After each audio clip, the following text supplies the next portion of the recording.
Fontaine's overture teaser opens with this very cryptic line said by the mysterious Egeria that I just cannot get out of my mind. The original sin is the fairest. Everyone sinks.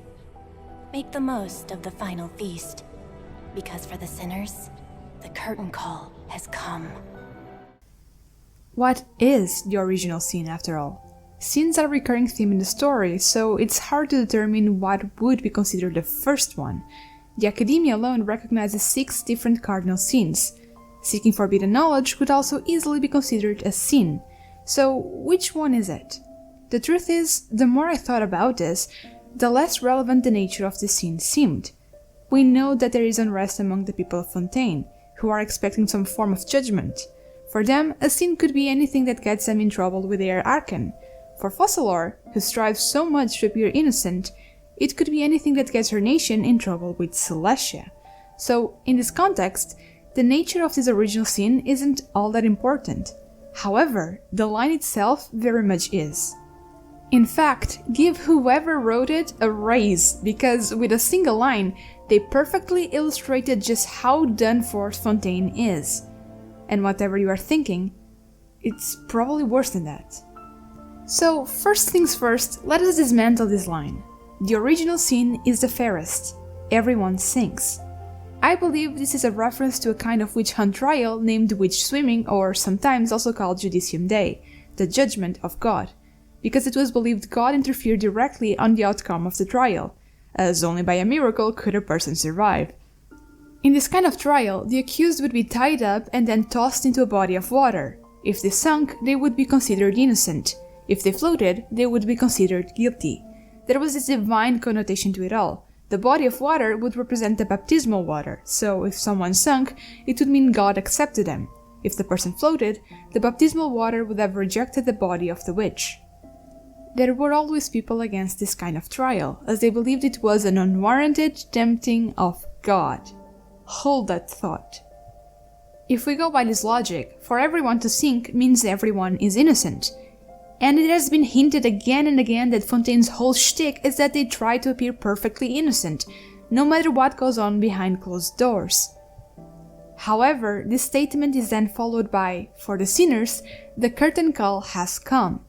If this line begins by claiming innocence, it ends by issuing the final verdict. There are no innocents in Fontaine. This chapter is literally called The Masquerade of the Guilty, and the teaser is riddled with references to illusions, lies, and theater. For the curtain call to come, it means that the play is finally over, and the truth will be revealed. So, essentially, with this opening, we have both been told what the stance of this nation and its people is when accused, and what the outcome of the trial will be. But the writers are playing 4D chess here. With the dialogue and the visual context that it is inserted in, I believe they just told us exactly how this play is going to end, and it is not going to be pretty. The first piece of context here lies in the huge dark silhouette that we see approaching Fréminet, terrifying him. But in order to understand it, we first need to go back to a post-cataclysm Fontaine, where Alain Guillotine invented clockwork mechanisms and kinetic cores. Kinetic energy is defined as the energy of motion, and it can be transformed into other forms of energy, like thermal energy. But it can also be used to produce electricity. For instance, a wind turbine harnesses the kinetic energy of the moving air and then converts it into electrical energy, used to power all sorts of technologies. We know that Fontaine has a unique energy system, but it is on the verge of decline for unknown reasons.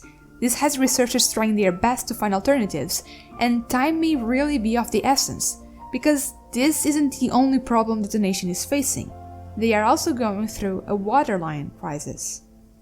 The thing is, a waterline is the level that water normally reaches on a ship's hull, or it can also be the level normally reached by the sea or a river on shore. To me, this implies that the entire nation of Fontaine is floating on the sea, and in order to allow such a huge landmass to do so, devices may be needed. Devices that are running out of energy. Now, no details were given about this waterline crisis, but there's really only 2 options. 1, it is dropping, and 2, it is rising. The thing is, it's almost certainly the second scenario. Water has a cycle, so the total amount doesn't simply decrease or increase. For the sea level to lower so dramatically that it constitutes a problem, glaciers would have to be forming, and there's no reason for us to believe that's happening. Not to mention that it takes many years for a sizable glacier to form, so likely the waterline is getting lower as a result of Fontaine sinking. And that's where this thing comes in. I believe that Fontaine may currently be sinking right into the Dark Sea. Now I know, the Dark Sea is said to exist outside of Tevat. It's pretty much defined as anything that isn't Tevat. But Tevat is just a continent. It may include the sea around it, but how far does one have to go before they are officially outside of the land ruled by the Seven? And do you have to move away from the continent horizontally? Or could you reach the Dark Sea by diving down? Because, according to the Weapon Ascension Material Jade branch of a distant sea, Enkanomiya is part of the Dark Sea, and yet it is right below Watatsumi. It's worth noting that Enkanomiya used to exist at the surface level and was only plunged into the depths by the war between the Primordial One and the second who came. So yes, I'd say that Fontaine, if it is sinking, is very much at risk of reaching the Dark Sea. And it is said that many evil, defeated gods, as well as sea monsters and possibly some dragon sovereigns, dwell within the Dark Sea. So whatever this Leviathan's name is, it spells trouble. Okay, so we have a nation that may or may not be sinking right into the jaws of some terrible monster. Can't get much worse, can it? Hold your horses, because Fontaine may be under siege. The threat does not only come from below, but also from above. This one is much more subtle, but after going back to old Genshin trailers and teasers and seeing just how much was hidden in plain sight, I cannot disregard this. At the end of the trailer, we get to see the courthouse. We see Chief Justice Neuvillette sitting in a raised dais, presiding over the whole thing, and in a seat above him, we see Furina, who, judging by past descriptions, is almost certainly Fossilor. So the courthouse has a layered structure, and this is likely meant to show the power and status of each person. Fossilor has a love for theatrics, after all.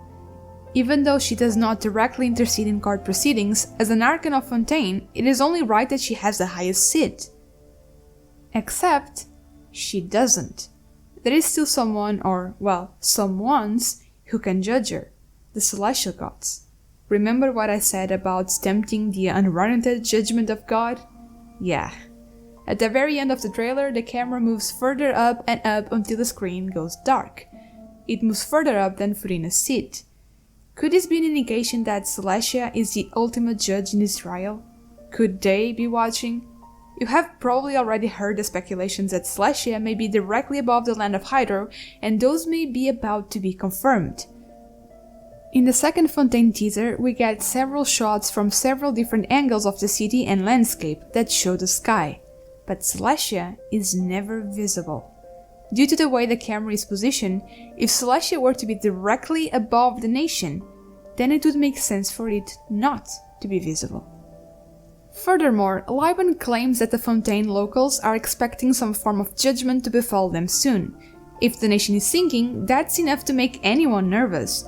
But even if they are aware of the monsters lurking in the depths, that does not explain why they view whatever is coming as a form of judgment.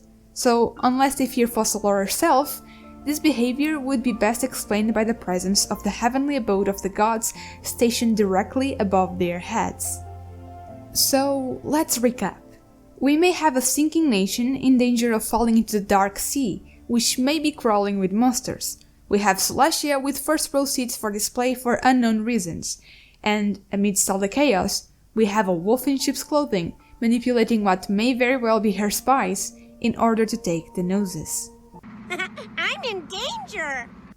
With everyone on high alert, I can just picture how warm a welcome the traveler is going to receive. Given that, after Fontaine, we only have Natlan and Snezhnaya left, without counting Conria, I think it's high time we get more insight into how this world works, so introducing the Dark Sea now wouldn't be too hasty.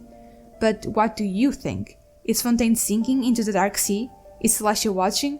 And if so, why? Do let me know your thoughts in the comments. My name is Blue, and I will see you again soon. Safe journey, travelers!